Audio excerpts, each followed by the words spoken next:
राधे राधे दोस्तों, आज हम लोग बात करते हैं कि समय अच्छी हो या बुरी कट जाती है। इसे एक कहानी के माध्यम से समझने का प्रयास करते हैं। एक छोटी सी कहानी है, मैंने पढ़ी थी, उसे आप लोग के साथ शेयर करते हैं। एक बार एक राजा अपने सैनिकों के साथ घूमते हुए जंगल में घूम रहे थे। वो वहाँ पे उन्हें एक साधु मिलते हैं। राजा जो थे वो पूजा पाठ में ज्यादा विश्वास करते थे, भगवान को ज्यादा मानते थे, धार्मिक थे। तो जब साधु मिलते हैं उन्हें भी प्रणाम करते हैं, आदर देते हैं, सम्मान देते हैं। तो साधु बाबा राजा को एक ताबीज देते हैं और कहते हैं कि इसे पहन लीजिए राजा साहब, लेकिन इसे खोलकर अभी मत देखिएगा। जब आपकी सबसे बुरा समय चल रहा होगा तब इसे खोलकर देखिएगा। राजा उनकी बातों को आदर करते हुए उस ताबीज को पहन लेते हैं और खोलकर नहीं देखते हैं। बहुत समय बीत गया, उनका काम वैसा ही चल रहा था राजा साहब का। फिर कभी वैसा उतना बुरा समय नहीं आया कि खोले, तो बहुत लंबे समय बीत गए पर नहीं खोले, नहीं देखे समय, क्योंकि उनका कहना था कि जब वो कहे हैं तो हम उसका पालन करेंगे, क्योंकि वो धार्मिक थे। तो बहुत समय के बाद जब एक बार राजा एक बार जंगल पे गए थे शिकार करने, तो एक शेर के पीछा करते करते वो अपने सैनिकों से इतना दूर चले गए कि उन्हें पता ही नहीं चला कि हम बिछड़ गए हैं एक दूसरे से।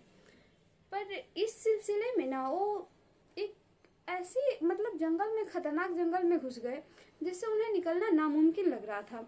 वहां पे एक गुफा देखी, अंधेरा टाइप का था। तो वहां पे उनको लगा कि ये हमारे लिए सबसे सुरक्षित जगह है अभी। वहां पे वो चले गए। वहां पे जाने के बाद उन्हें थोड़ा देर चैन का सांस लिए। उसके बाद उन्हें घोड़े के टिक टिक की आवाज आई। फिर उनके दिल जोर से धड़कने लगा, क्योंकि उन्हें लगा कि अब तो जो हमारे विरोध का हैं, जो दूसरे राजा हैं, उनको सैनिक हमें पकड़ लेंगे और हमारे सारा कुछ हमारे हाथ से जाने वाला है।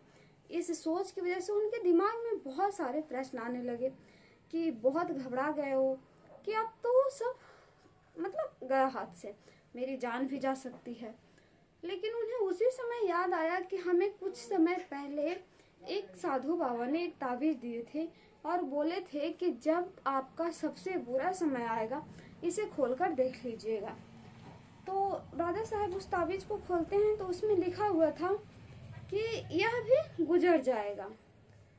जैसे ही वो ये लाइन को पढ़ें कि यह समय भी गुजर जाएगा, उन्हें चैन की सांस फिर से ली। फिर से उन्हें लगा कि अब सब सही होने वाला है। उनका दिमाग में थोड़ा जो पहले से ज्यादा सवाल उठ रहे थे वो उठना थोड़ा कम हुआ, क्योंकि उन्हें अब थोड़ा खुद पर विश्वास आया कि यह समय भी गुजर जाएगी। जैसे उनको अपने आप पे विश्वास हुआ, घोड़े का टिक टिक का आवाज भी उन्हें लगा कि जैसे कि हमारे तरफ नहीं, वो दूसरी तरफ जाने की है। तब उनको और भी चैन की सांस मिली, क्योंकि उन्हें लगा कि अब हमारे जो दुश्मन थे वो यहाँ से क्रॉस कर गए, चले गए। इससे हमें ये सीख मिलती है कि समय अच्छा हो या बुरा गुजर जाएगी, और जब हमारे समय अच्छा हो तो हमें ज्यादा से ज्यादा खुश रहने की प्रयास करनी चाहिए, और जब समय बुरा हो तो ये हिम्मत रखनी चाहिए कि ये समय भी कट जाएगी। राधे राधे।